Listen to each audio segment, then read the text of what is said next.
D'abord, un nouveau point sur l'actualité avec vous, Fanny, et Éric Lombard qui tend la main au PS sur la question du budget ce matin. En renfort au Premier ministre qui a donné hier quelques pistes budgétaires, notamment pour tenter de convaincre le Parti socialiste et les Républicains pour qui le compte n'y est pas. Eh bien, le ministre démissionnaire de l'économie et des finances, Éric Lombard, monte au créneau ce matin dans un très long message sur Twitter, X plutôt. Il a appelé à un dialogue sincère au Parlement et non à la fragmentation politique.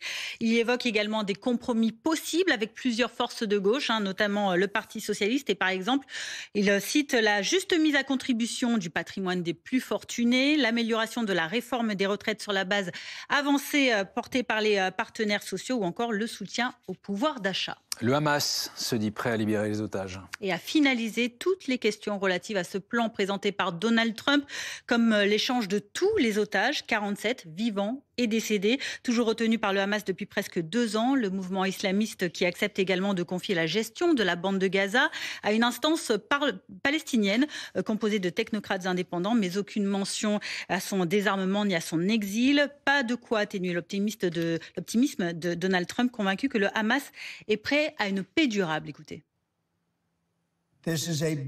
C'est un grand jour. Nous verrons comment tout cela se termine.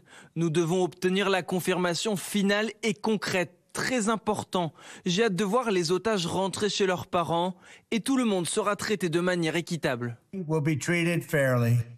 Et malgré l'appel du président américain à Israël de stopper immédiatement les bombardements sur la bande de Gaza, on signale ce matin plusieurs dizaines de frappes israéliennes à Gazaville.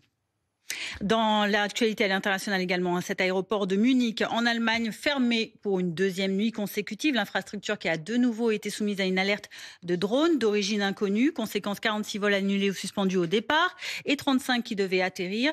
L'UE qui soupçonne la Russie d'être à l'origine de ces survols qui concernent de nombreux pays européens depuis plusieurs semaines maintenant. La tempête Amy arrive sur la France. Des rafales de près de 150 km/h qui ont balayé le nord de l'Écosse ou encore les côtes irlandaises hier, faisant un mort en Irlande, et provoquant notamment d'importantes inondations et coupures de courant.